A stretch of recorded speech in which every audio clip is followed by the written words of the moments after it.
कुछ भर्ती की प्रक्रिया के बाद कुछ लोग न्यायालय में गए हैं, उससे संबंधित मामला जहां तक शिक्षकों की भर्ती का है, नहीं भर्ती की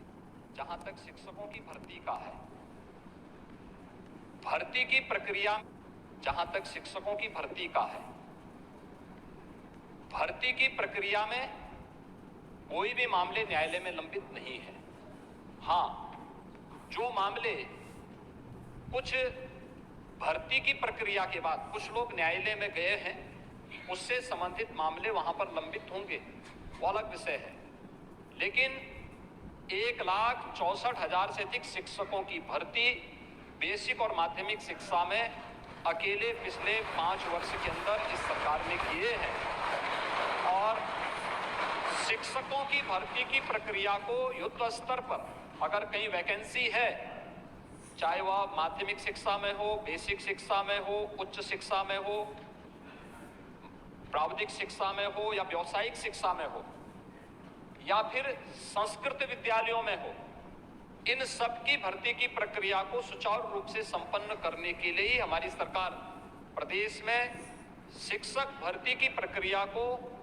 पूरी ईमानदारी, पूरी पारदर्शी तरीके से संपन्न करने के लिए ही एक नया शिक्षा आयोग गठन के लिए एक बिल लेकर के आई है। और मुझे लगता है बिल पर आपको भी अपनी बात को रखने का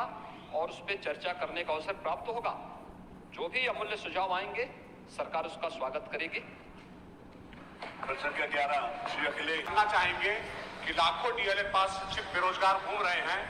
जो कि टेट पास किए हैं, सुपर टेट पास किए, क्या उनके लिए सरकार पास कोई योजना है? चलिए, माननीय गुलाम मोहम्मद, क्या शिक्षक भर्ती सरकार लाएगी कि नहीं लाएगी? धन्यवाद। अच्छा, ये प्रश्न उत्तर आने से पहले सारे अनुपूरक तैयार हो गए? अच्छा, पहले लिख के लाए। सर, दूसरे इसी प्रश्न में श्री अभय सिंह, ये हमारी मतलब आप तीनों के 3 नाम है, जवाब दें।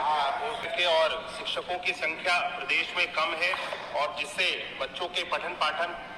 के ऊपर प्रभाव पड़ रहा है, तो मैं इसके बारे में जानकारी देना चाहता हूं कि प्रदेश में जो शिक्षकों की संख्या है, जो हमने शिक्षक का अनुपात, शिक्षकों का और छात्र का जो अनुपात बनाया है, जो कि पूरे देश भर में लागू होता है, जिसके बारे में माननीय सदस्य भी बोल रहे थे, जो कि प्राइमरी में एक शिक्षक पे 30 बच्चों का है और अपर प्राइमरी में 35 बच्चों पे एक शिक्षक का है। इस अनुपात को, इस रेशियो को हम सब लोग वर्तमान में हमारे पास में 4,53,554 शिक्षक हैं और शिक्षा मित्र 1,47,766 शिक्षा मित्र और 27,555 अनुदेशक, इन सबको मिलाकर के जो हमारे पास शिक्षक, हमारे पास सारे जो शिक्षक हैं, जो हमें अनुपात बनाना है पूरे प्रदेश भर में 1:30 का प्राइमरी में और 1:35 का अपर प्राइमरी में, इस अनुपात को हम सब लोग पूरा करते हैं और पठन पाठन पे बच्चों के किसी भी विद्यालय में इस तरह का कोई प्रभाव नहीं आता। और जहां तक माननीय सदस्य ने प्रश्न उठाया कि जो विद्यालयों में शिक्षकों का जो रेशियो है, वो रेशियो उसी जनपद के अंतर्गत बराबर नहीं है, तो उस रेशियो को भी हम सब लोग, सरकार के द्वारा व्यवस्था बनाई जा रही है, योजना बनाई जा रही है कि जिले के अंदर हर एक विद्यालय में शिक्षकों का जो रेशियो है, अनुपात है, उसको बराबर बनाया जाए। और अंतर जनपदीय हम सब लोग शिक्षकों को, जिस भी विद्यालय में शिक्षक अगर एक्स्ट्रा है और बच्चे वहां पे कम हैं, तो उस विद्यालय से शिक्षकों को हम सब लोग दूसरे विद्यालयों में जहाँ पे बच्चे कम है, उस विद्यालय में भेजने की कार्रवाई सरकार के द्वारा की जा रही है और हम सब लोग इस पे कार्य कर रहे हैं। मुझे लगता है कि माननीय सदस्य ने और भी अन्य काफी सारे इसमें सवाल उठाए थे, जो कि मूल प्रश्न से काफी अलग है, शिक्षा मित्रों को लेकर के और विभिन्न तरह के, लेकिन फिर भी मैं जवाब देना चाहता हूं कि शिक्षा मित्रों के लिए भी, जो कि उनको मानदेय दिया जाता था, शिक्षा मित्रों को 3500 रुपए का मानदेय, वो हम लोगों ने बढ़ा करके 10,000 रुपए का हम सब लोगों ने मानदेय करा है। और शिक्षा मित्रों के लिए हम सब लोग उनके हित के लिए काम कर रहे हैं, उनको आगे बढ़ाने के लिए हम सब लोग कार्य कर रहे हैं। हम नहीं चाहते कि कोई भी शिक्षा मित्र किसी भी तरह की असुविधा उसको हो, लेकिन शिक्षा मित्रों को